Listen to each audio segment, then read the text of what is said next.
하나님의 말씀 함께 보겠습니다. 요한계시록 2장 말씀입니다. 요한계시록 2장 18절 말씀 보겠습니다. 18절 말씀부터 29절까지 제가 가지고 있는 성경으로는 신약의 401년 요한계시록 2장 18절 말씀부터 29절까지 교독하도록 하겠습니다. 찾으신 줄 알고 18절 먼저 봉독하겠습니다. 두아디라 교회의 사자에게 편지하라. 그 눈이 붓꽃 같고 그 발이 빛난 주석과 같은 하나님의 아들이 이르시되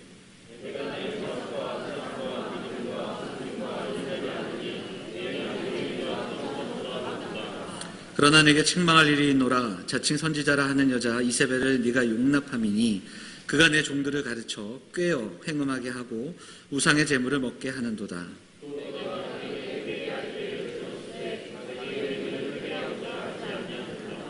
볼지어다 내가 그를 침상에 던질 터이요 또 그와 더불어 간음하는 자들도 만일 그의 행위를 회개하지 아니하면 큰 환난 가운데 던지고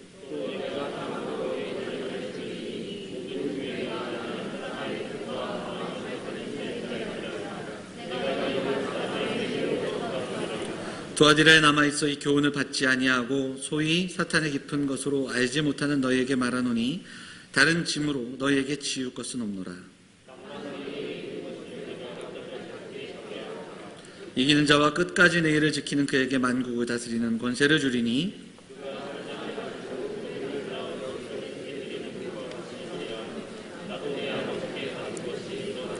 내가 또 그에게 새벽별을 주리라. 저는 성령이 교회들에게 하시는 말씀을 들을지어다. 아멘. 호산나 찬양대 찬양하도록 하겠습니다.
은혜로운 찬양 감사드립니다. 할렐루야. 예, 설 명절 많이 힘드셨습니까? 이렇게 표정들이 오고 가고 막 지쳐있는 표정들인데 그래도 설이 있어서 좋습니다. 왜냐하면 한 해를 시작했는데 한 달이 지난 시점에 또다시 새해를 이야기할 수 있다는 건 굉장히 좋은 일 아니겠습니까? 그래서 신정 때 우리가 흔히 말하는 새해를 시작하면서 했던 결단과 또 다짐들이 또 한 번 새해를 이야기하면서 또 축하하고 격려하고 또 새해를 다짐할 수 있는 이런 설 명절이 있어서 오히려 더 좋은 것 같습니다. 그 마음으로 함께 예배하고 기도할 수 있으면 좋겠고요. 어제 그제 명절 동안 참 많은 만남들, 좋은 시간들이 있었을 텐데요. 그 명절 풍경이 되게 그렇더라고요. 저희 집에 아버님, 어머님, 형제분들이 좀 많으신 편이라 오전엔 아버님 형제들, 오후 저녁에는 어머니 형제들이 이렇게 오시는데 음식 차리고 같이 기도하고 식사를 나누면서 음식 얘기하다가 TV 프로그램 얘기하다가 또 살아가는 자녀들 얘기하다가 근데 정치 얘기하다가 언성이 높아지는 오후에도 똑같이 그렇더라고요. 오후에도 똑같은 상황이 벌어지는 걸 보면서 좀 안타깝기도 했는데 오늘 우리가 주하면 예배하고요. 오늘 특별히 우리 성도들 간에 좀 깊은 교제와 인사와 또 아름다운 대화들과 덕담 그리고 축복이 있었으면 좋겠습니다. 오늘 하루 우리의 만남 속에서 격려와 소망과 또 하나님 주시는 마음들을 나누면서 마음껏 축복하시고 또 서로 격려하는 이 하루가 되기를 간절히 소망합니다. 그 마음을 담아서 우리 양옆에 계신 분들, 앞뒤에 계신 분들 좀 인사하도록 하겠습니다. 잘 오셨습니다. 예, 반갑습니다. 인사할까요? 예, 고맙습니다. 계시록 말씀을 의지해서 오늘 본문 말씀을 의지해서 거룩함으로 승리하는 교회라는 제목으로 하나님 말씀을 나누도록 하겠습니다. 제가 2주에 걸쳐서 이 본문 계시록 본문을 가지고 오후 예배 때 주님께서 7교회에 보내신 편지, 그래서 교회들을 향한 주님의 말씀을 우리가 지난 2주 동안 오후에 나눴습니다. 그래서 에베소 교회와 버가모 교회에 보낸 편지를 나누고 오늘은 그 말씀에 이어지는 두아디라 교회를 향한 편지를 좀 나누도록 하겠습니다. 이 말씀을 통해서 주님께서 교회를 향한 마음, 또 당부의 말씀, 그리고 거룩함에 대한 열망에 대한 이야기 우리가 좀 나눠보고 기도할 수 있었으면 좋겠습니다. 우리가 봉독한 요한계시록은 1세기 말을 배경으로 쓰여진 성경입니다.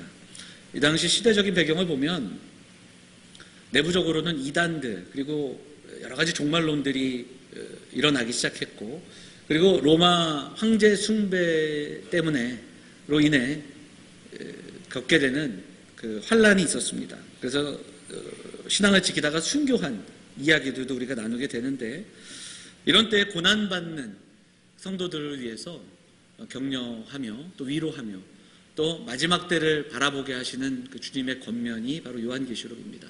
반모섬으로 또 유배가 있는 요한을 통해서 쓰게 하신 편지, 요한에게 보여주신 또 주님의 마음이 담겨 있고요. 요한계시록 2장과 3장에는 바로 교회를 향한 편지가 담겨 있습니다. 여기에는 7교회가 나오는데 실제로 이 7교회는 그 당시에 존재했던 도시를 중심으로 7교회가 있었던 것으로 보게 되고 지금의 터키 지방입니다. 터키의 서쪽 중부에 있는 모여있는 그 교회들 그런 어떤 지역들을 명칭하고 있는 내용들임을 보게 됩니다. 또한 이 편지는 한 교회의 일부만을 위해서 쓰여진 편지가 아니라 예를 들자면 에베소 교회를 향한 편지는 에베소를 중심으로 그 주변에 있었던 많은 이들에게 회람되고 같이 읽었던 그리고 같이 묵상했던 그런 내용들임을 보게 됩니다. 회람 편지다. 그래서 이 요한계시록 2장과 3장을 해석할 때 더 넓게 시대를 초월해서 모든 교회, 모든 성도들을 향하여 주시는 말씀이다. 이렇게도 이야기합니다. 물론 시대적인 배경과 환경과 상황은 다를지라도 역사 속에서 동일하게 반복되는 역사의 이야기 속에서 다양한 모습으로 적용되기도 하고 또 현대를 살아가는 우리에게도 적용이 된다. 그렇게 이야기해 볼 수 있습니다.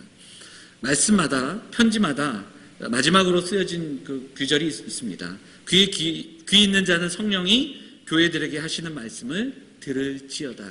이렇게 편지가 마감되는 것을 보게 됩니다. 1세기 박해 속에서 어려움 속에서 있던 교회들만이 아니라 귀 있는 자들, 성령이 교회를 향하여서 주시는 말씀으로 받아 우리가 말씀을 붙들고 함께 가슴에 새기고 기도해야 할 줄 믿습니다.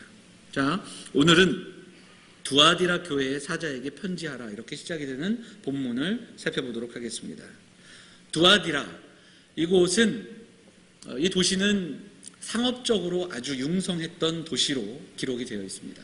무역업을 했던, 무역의 중심지였던 도시다, 그런 기록도 남아 있습니다. 지난주 오후에 살펴봤던 버가모라는 지역에서 한 60km 떨어진, 지금은 아크히사르라는 그 이름의 도시로 우리가 알고 있습니다. 이 교회를 향해서 불꽃 같은 눈으로 보시는 하나님의 아들이 편지를 하고 계십니다. 18절이고요. 19절 한번 읽어볼까요? 19절 같이 읽겠습니다. 19절 같이 읽겠습니다. 시작. 내가 내 사업과 사랑과 믿음과 섬김과 인내를 아노니 내 나중 행위가 처음 것보다 많도다. 이렇게 이야기하죠. 먼저 항상 이제 반복되는 패턴이긴 한데 먼저 칭찬을 하십니다. 그래서 나오는 구절이 이 19절인데 열심히 섬긴 것 같아요. 심지어는 에베소 교회가 책망받았던 사랑이 이 교회에서는 칭찬의 목록에 들어가는 것을 보게 됩니다. 위태로운 가운데 믿음을 지켰고 환난을 견디는 그 죽음 가운데도 충성을 다짐했던 것을 보게 됩니다. 그래서 사업과 사랑과 믿음과 섬김과 인내가 있었던 공동체임을 보게 되죠. 참 귀한 그 모습이죠. 또 하나 첨가되어 있는 것이 네 나중 행위가 처음 것보다 많도다. 이 말은 어떤 뜻이냐면은 처음보다 나중이 더 많은 열매가 있었다. 우리가 쉽게 이해하자면 성장이 있었고 부흥했고 더 많은 것이 진보가 있었다. 이런 그 말씀으로 이해할 수 있겠습니다. 참 귀한 교회예요. 인내했고 또 섬김이 있었고 믿음이 있었고 그리고 사랑이 있었습니다.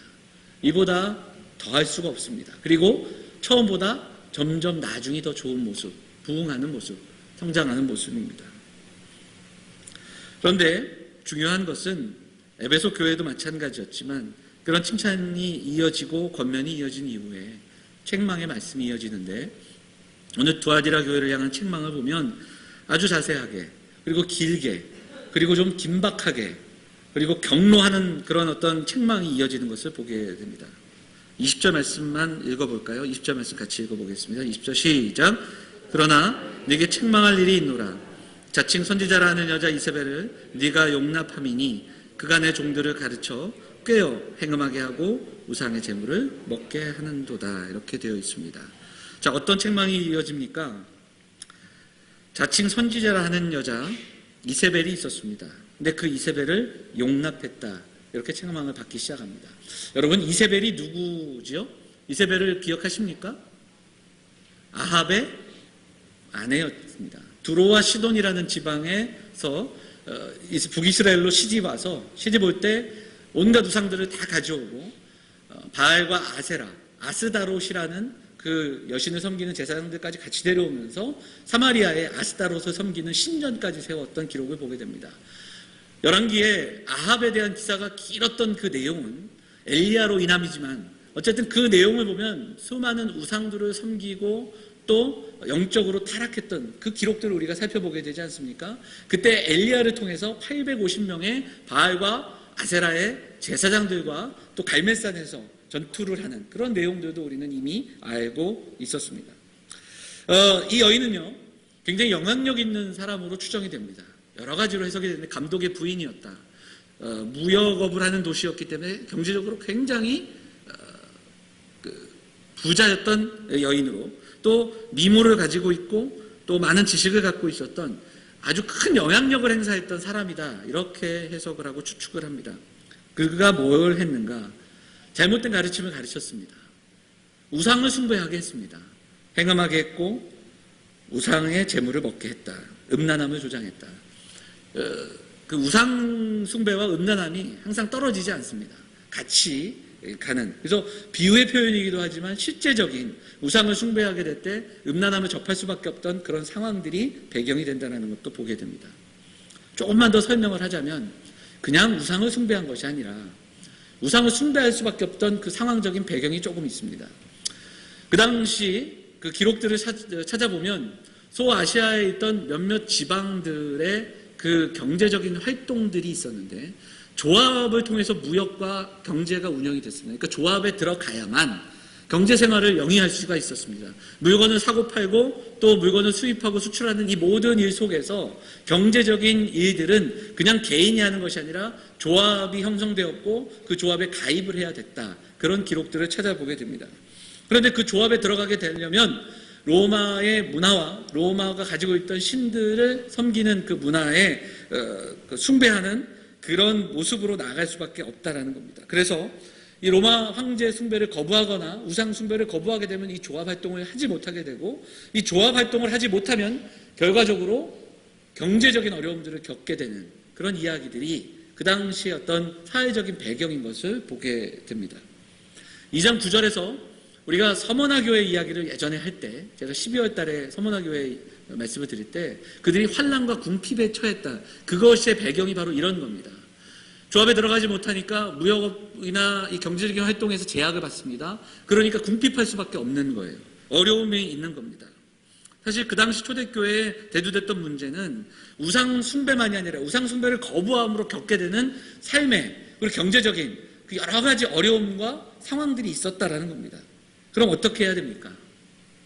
이것을 어떤 식으로 벗어날 수 있겠는가? 가장 쉬운 방법이 있습니다. 타협하는 겁니다. 적당한 선에서 타협을 하고 적당히 이 환난과 궁핍을 일단은 모면하고 면제받는 겁니다. 버가모 교회도 발람 선지자의 그 이야기들 그리고 두아디라 교회도 바로 이세벨로 대변되는 이런 상황들이 있었어요. 세상과 싸우지 말고 세상이 다가오는 그 영적인 어려움들을 맞서지 말고 적당하게 손을 잡고 적당히 벗어나고자 하는 그러한 모습들이 있었다라는 겁니다. 그런데 문제는 제가 지난주에도 말씀드렸지만 세상에서 우리 영적인 전쟁에서 포기하게 되면 그 다음에 평화가 찾아오고 삶이 변화되는가? 그렇지 않다라는 겁니다. 더 우리에게 어렵고 힘든 일들이 찾아올 수밖에 없다라는 거예요. 전쟁이 끝이면 평화로워야 되는데 제가 지난 시간에 캄보디아 예를 들면서 여러분에게 말씀을 드렸습니다. 내전이 끝났지만 더 심한 국내 안에 어려움들이 다가오는 그 역사적인 배경들이 있었습니다. 우리가 이 땅을 믿음으로 살아간다는 것은 쉽지 않은 일입니다. 어렵고 힘든 일이 있을 수 있는데 적당한 타협을 해서는 안 된다는 겁니다. 적당히 거룩하고 적당히 훼손되고 그것이 마치 하나님의 뜻인 양 포장되어서 우리들에게 가르침으로 다가올 때 그래서 오히려 교회도 하나님 말씀을 전할 때에 세상 속에서 뒤처지지 말라고 더 많이 취하라고 더 많이 가지라고 더 많이 융성하고 번영하고 성공을 통해 하나님께 영광을 돌리라고 이렇게 가르쳐서는 안 된다라는 겁니다. 우리가 그렇게 말씀을 이해해서는 안 된다라는 겁니다. 세상의 머리가 되고 그것을 통해서 영광을 돌리라. 그러나 그것이 번영함을 통해 하나님의 영광을 돌릴 수 있다. 이것은 착각이라는 겁니다. 오늘 두아디라 교회가 지난 그 버가목 교회와의 비교해 볼 때 굉장히 강한 책망을 받습니다. 자, 20절에 보면 그들은 이세벨을 용납했다 이렇게 성경은 말씀하고 있죠. 이 용납했다라는 말씀을 찾아보니까 이세벨과 잘 지냈다. 그리고 보고만 있었다. 그리고 거룩함을 포기했다. 이렇게 번역이 됩니다. 이 거룩함을 포기했다. 그렇습니다. 이 땅을 살아가는 교회가 절대로 포기하지 말아야 할 것은 거룩함인 줄 믿습니다. 하나님의 성도들이 결코 놓지 말고 붙잡아야 할 것 거룩함인 줄 믿습니다. 시대마다 이단들이 있었습니다. 교회사에도 보면 직통 계시를 받았다 해서 이야기하면서 주장한 사람들의 이야기가 나오고 또 종말의 때를 안다. 언제 종말이 올 것이다. 그렇게 이야기하면서 이단들이 또 또한 미혹했던 그런 경우들이 있습니다. 더불어 이 땅에서 부와 명예와 우리가 번영하는 것이 하나님의 복이다 이렇게 가르치며 하나님께 구하고 하나님께 두드리고 또 하나님께 찾을 때 하나님은 갚아주실 것이고 채워주실 것이다 이렇게 하나님의 복이 이 세상의 복인 것처럼 그렇게 말씀하는 그런 경우들도 있습니다. 혹시 왕의 재정이라는 책을 읽어보신 분들도 있을 겁니다. 왕의 재정. 혹시 그 책을 읽고 참 은혜를 많이 받았는데 제가 하는 이야기 때문에 상처받지 않으셨으면 좋겠습니다. 물론 참 우리에게 도전이 되는 이야기들도 많지만 이 왕의 재정이라는 책이 많이 팔렸어요. 여전히 많이 읽혀지는 것 같은데 그 책의 내용을 보면 이렇습니다.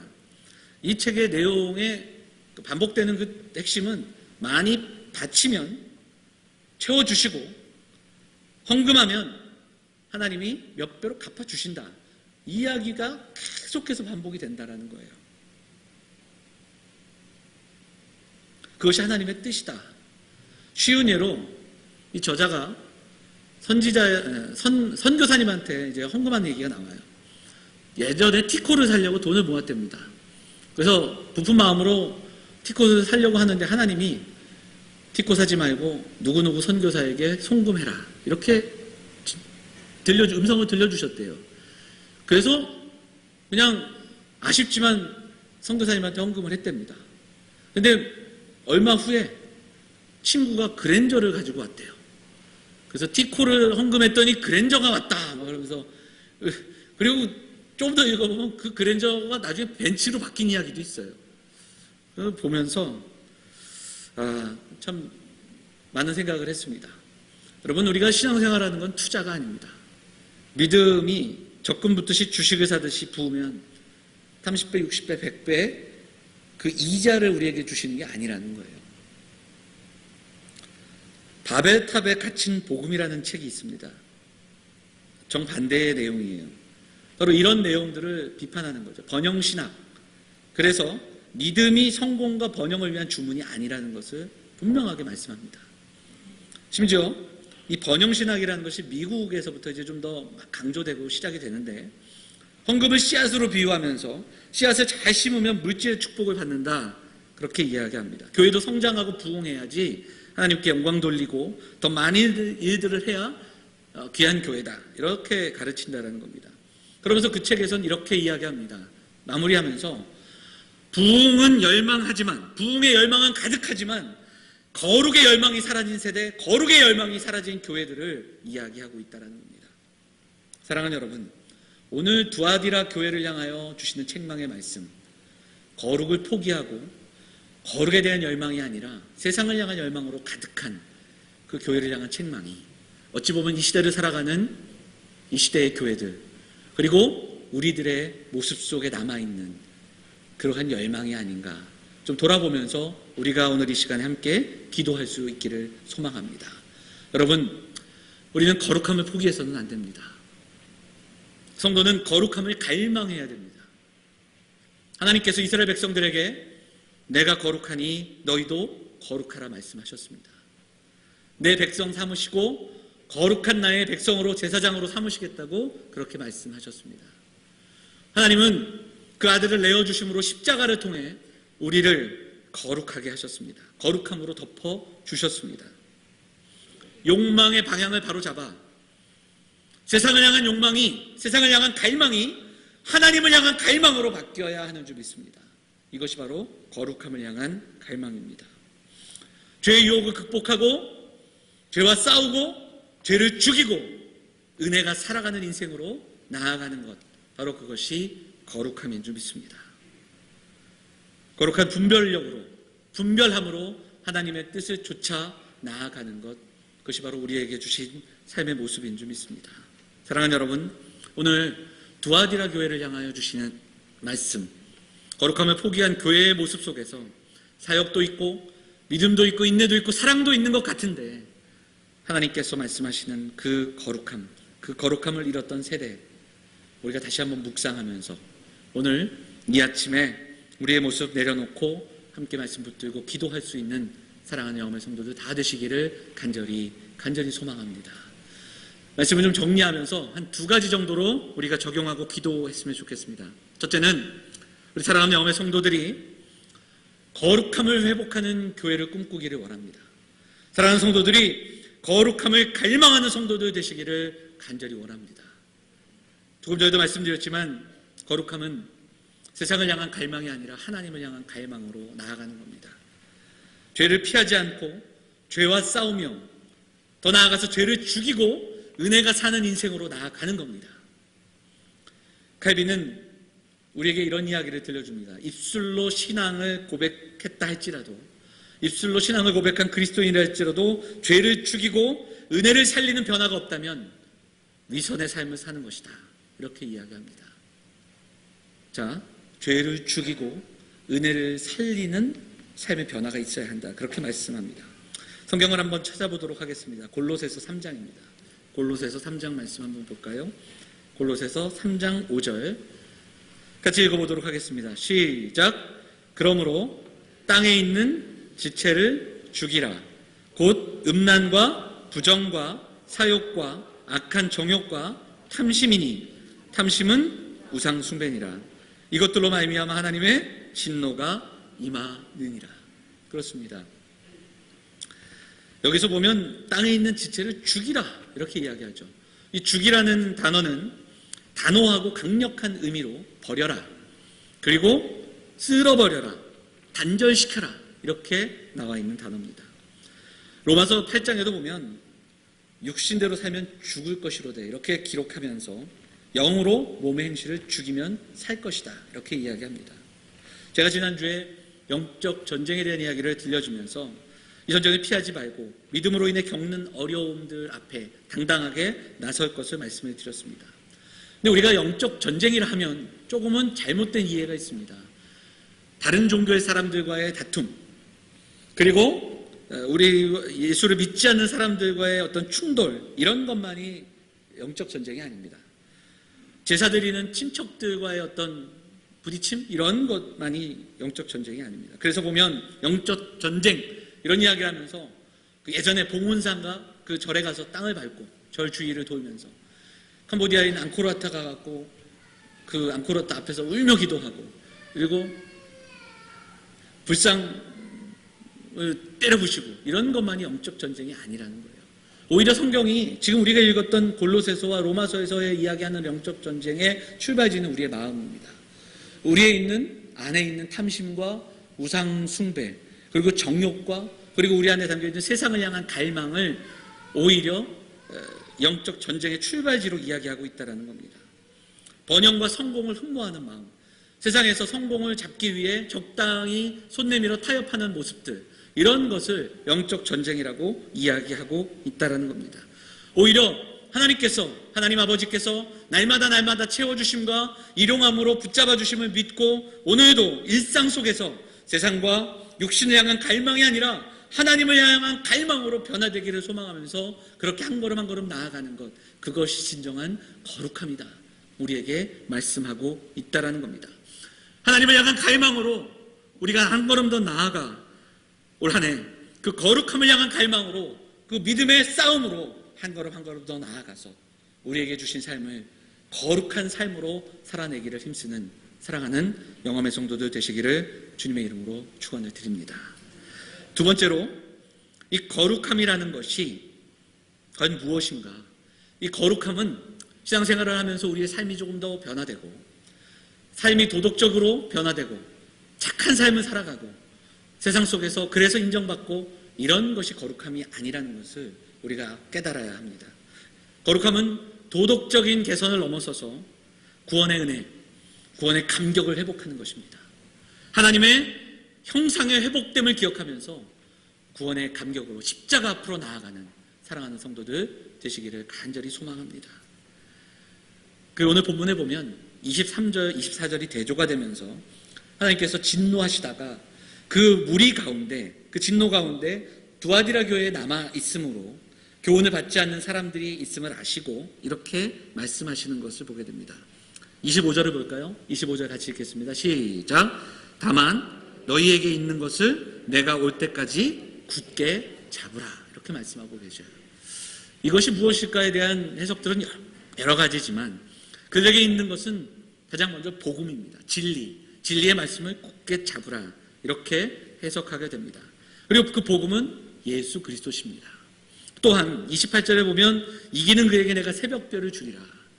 이것도 역시 이 새벽별이 요한계시록에서 나올 때는 예수 그리스도 그분을 우리에게 말씀해주고 있어요. 그러니까 예수님 당신을 우리에게 주신다, 그 이야기를 언급하고 있는 겁니다. 이게 왜 중요한가? 우리의 거룩함이라는 것을 신앙생활을 하면서 교회에 나와서 정장을 입고 또 예배하고 그리고 또 기도하고 그리고 11조하고 술 담배를 끊고 누구나 인정할 만한 그런 삶을 사는 것이 거룩함이 아니라는 겁니다. 필립 라이큰이라는 사람이 솔로몬의 삶에 대한 그 이야기를 우리에게 들려주는데, 솔로몬의 삶은 일관되게 돈, 물질, 그리고 성적인 유혹, 그리고 권력에 대한 유혹, 이 세 가지가 다 자리 잡고 있는 사람의 표본입니다. 그 이야기를 하면서 그러면 중요한 것이 솔로몬이 왕이기 때문에 그런 상황들 속에서 환경, 돈과 성과 그리고 권력을 갖고 있었기 때문에 그런 죄를 지었는가? 그렇지 않다라는 거예요. 그의 죄의 대부분은 일상에서 일어나는 일이었다, 그런 이야기를 들려주면서 그는 환경으로 인해 죄를 지은 것이 아니라 죄인이기 때문에 죄를 지었다, 이렇게 이야기합니다. 이 고백은 마치 다윗이 시편 51편에서 우리에게 들려주는 나는 죄를 지었기 때문에 죄인인 줄 알았는데 내가 죄인이기 때문에 죄를 지을 수밖에 없었습니다라고 말하는 고백과 동일한 고백입니다. 그래서 죄인에게 필요한 것이 무엇인가? 그것은 내 삶에 있는 부분들을 고쳐나가고 개선하고 그리고 조금 더 도덕적으로 착하고 선하게 살아가는 그 삶 이전에 더 중요한 것이 있는데 그것은 무엇인가? 예수 그리스도를 만나는 겁니다. 예수 그리스도를 만나고 그리스도의 십자가 앞으로 나아가 그리스도로 새 옷을 입고 그리스도의 사람으로 살아가는 겁니다. 구원이 필요합니다. 죄인에게 필요한 것은 조금 더 착한 삶, 조금 더 나아지는 삶, 이것이 아니라 구원의 삶입니다. 구원자가 필요한 겁니다. 우리에게도 마찬가지입니다. 솔로몬에게 구원의 왕이 필요했듯이 우리에게 예수 그리스도 그분만이 우리를 거룩한 삶으로 인도하시는 우리의 삶의 주인이신 줄 믿습니다. 이 사실을 잊지 말고 오늘도 우리가 함께 거룩한 삶을 위해 십자가 앞으로 나아가는 사랑하는 성도들이 되시기를 간절히 소망합니다. 육신을 향한 갈망을 죽이고 세상의 가치가 아니라 하나님의 은혜를 갈망하기 위해 성령 충만함을 위해 기도하고 말씀 앞으로 나아가고 그 말씀 앞에서 우리는 주님을 만나는, 주님의 십자가의 은혜를 경험하는 사랑하는 성도들이 되어야 할 줄 믿습니다. 사랑하는 여러분, 이 시대를 살아가는 우리에게 찾아오는 유혹들이 있습니다. 물질의 유혹이 있고요, 성적인 유혹들이 있고 그 음란함이 우리를 감싸고 있습니다. 세상의 잘못된 가치들이 적당하게 포장이 되어서 우리에게 계속적으로 다가옵니다. 사랑하는 성도들이 올 한 해 믿음의 삶을 살아가면서 분별함을 가지고 분별하며 살아가는 성도들이 되시기를 간절히 소망합니다. 말씀으로 훈련받고요, 기도로 살아가면서 경솔함으로 세상의 흐름에 좌지우지되는 것이 아니라 신중함으로 하나님의 말씀과 주님께서 주시는 마음으로 이 땅을 살아가는, 그래서 거룩한 삶으로 한 걸음 한 걸음 더 나아가는 사랑하는 영혼의 성도들 다 되시기를 주의 이름으로 축원을 드립니다. 제임스 패커라는 목사님이 교회는 하나님의 병원이다, 이렇게 이야기를 합니다. 그럼 우리는 환자가 되겠죠. 교회가 병원이면 우리는 환자입니다. 그래서 이런 이야기를 들려줘요. 도덕적으로 영적으로 상처받은 아픈 사람들이 모인 곳이다. 하나님의 은혜로 물론 우리는 회복된다. 회복되고 있으나 완전한 그 상태는 아니다. 회복되는 그 과정은 성화다. 이런 이야기를 우리에게 들려주죠. 그리고 그 회복과 치료를 위한 처방전은 말씀과 성령의 충만함이다. 이렇게 이야기를 합니다. 사랑하는 여러분, 그 회복을 경험하고 계십니까? 우리가 오늘 이 말씀을 좀 기억하면서 우리에게 주신 그 처방, 주의 말씀과 성령 충만함을 위해 오늘도 기도하고 결단하는 사랑하는 성도들이 되어주시기를 부탁을 드립니다. 그렇습니다. 저와 여러분을 부르신 그 부르심과 회복은 거룩함을 향해 있습니다. 오늘 그것을 기억하면서 시대의 흐름과 시대의 문화와 이 시대가 가지고 있는 그 음란함과 그리고 우리를 향한 우상을 향한 그 속삭임 속에서 거룩함을 향한 갈망으로 오늘도 살아가기를 결단하는 우리 모두가 되기를 원합니다. 베드로 사도가 베드로전서 1장에 보면 오직 너희를 부르신 거룩한 이처럼 너희도 모든 행실에 거룩한 자가 되라 이렇게 이야기합니다. 기록되었을 때 내가 거룩하니 너희도 거룩할지어다 그렇게 하셨느니라 말씀을 들려주죠. 조금 다른 번역본을 찾아보니까 이렇게 번역이 되어 있습니다. 우리 같이 한번 읽어볼까요? 같이 읽겠습니다. 같이 한번 읽어볼까요? 시작. 하나님께서 내가 거룩하니 너희도 거룩하라고 말씀하셨습니다. 여러분은 하나님의 생명으로 빚어진 생활 방식을 따라 거룩함으로 빛나는 힘찬 삶을 살아가십시오. 이렇게 이야기하고 있습니다. 여러분, 하나님께서 주신 생명으로 빚어진 것이 우리입니다. 예수 그리스도로 말미암아 회복된 삶, 하나님의 형상으로 회복된 삶으로 나아가고 있는 것이 저와 여러분입니다. 이제 거룩함으로 빛나는 그 힘찬 삶을 살아가는 우리 사랑하는 성도들의 2017년 되시기를 간절히 원합니다. 이 시대 가운데 교회가 교회됨을 위해 놓지 말아야 할 것이 있습니다. 성도가 성도로 살아감을 위해 놓치지 말아야 할 것이 있습니다. 거룩함입니다. 거룩함을 위해 세상을 향한 갈망을 내려놓고 하나님을 향한 그 뜨거운 갈망으로 예배하고 기도하는 성도들이 되어주시기를 원합니다. 그리고 오직 우리의 능과 우리의 노력이 아니라 우리의 조금 더 착해지는 삶, 조금 더 선해지는 삶 그 너머에 바로 예수 그리스도를 만남으로 주님께서 주신 그 은혜에 붙들고 십자가의 은혜로 날마다 거룩한 삶을 향하여 그렇게 한 걸음 한 걸음 나아가시는, 그래서 세상의 가치와 욕망을 향한 갈망이 바뀌고 악한 세상 속에서 하나님의 생명으로 빚어진 이 거룩한 삶, 빛나고 이 아름다운 삶을 올 한 해 힘차게 살아가시는 우리 사랑하는 영암의 성도들 다 되시기를 주의 이름으로 축원을 드립니다. 우리 같이 말씀 생각하면서 기도하도록 하겠습니다. 우리 잠깐 기도할 때에 하나님 올 한 해 세상이 아니라 하나님을 향한 갈망으로 살아가게 해 주십시오. 하나님, 이 땅 속에서 주님을 만나고 주님의 은혜에 힘입어 살아가는 우리가 되게 해 주십시오. 우리가 그 마음으로 함께 거룩한 삶을 향하여 나아가는 발걸음 되기 위해서 기도하도록 하겠습니다. 잠시 기도하도록 하겠습니다. 하나님 아버지, 한 해의 삶을 시작하며 참 많은 결단과 소망들을 가지고 있습니다. 성도들이 이 땅을 살아가면서 겪게 되는 수많은 어려움들, 물질의 유혹과 또 하나님의 백성으로 살아가기에 힘든 일들이 너무 많습니다. 하나님, 우리가 영적으로 회복되기를 소망합니다. 하나님, 다시 한번 일어나기를 원합니다. 주의 은혜로 마음을 입고 회복하여서 이 땅에서 넉넉히 이기며 승리하는 백성들이 될 수 있도록 거룩한 삶을 살아갈 수 있도록 하나님, 우리의 갈망이 하나님을 향한 영적인 갈망으로 변화될 수 있도록 인도하여 주옵소서. 예수 그리스도 그분을 닮아가게 하시고 작은 일에 미하지 않게 하시고 하나님 동요하지 않게 하시고 굳건히 서서 주의 말씀 앞에 주의 은혜 앞에 살아가는 성도들이 될 수 있도록 하나님 인도하여 주시옵소서. 주님을 닮아가는 성도들이 되어서 올 한 해 동안 사랑과 은혜를 흘려보내고 그렇게 힘있게 거룩한 삶을 힘차게 살아가는 믿음의 성도들 될 수 있도록 인도하여 주옵소서. 예수님의 이름으로 기도합니다. 네.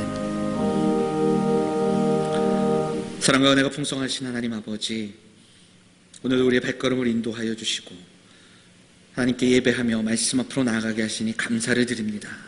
하나님, 이 땅을 살아가면서 어렵고 힘든 삶을 살아갈지라도 빛으로 빛된 삶으로 거룩한 백성으로 살아가기를 포기하지 않는 영암의 성도들 다 될 수 있도록 하나님 인도하여 주시옵소서.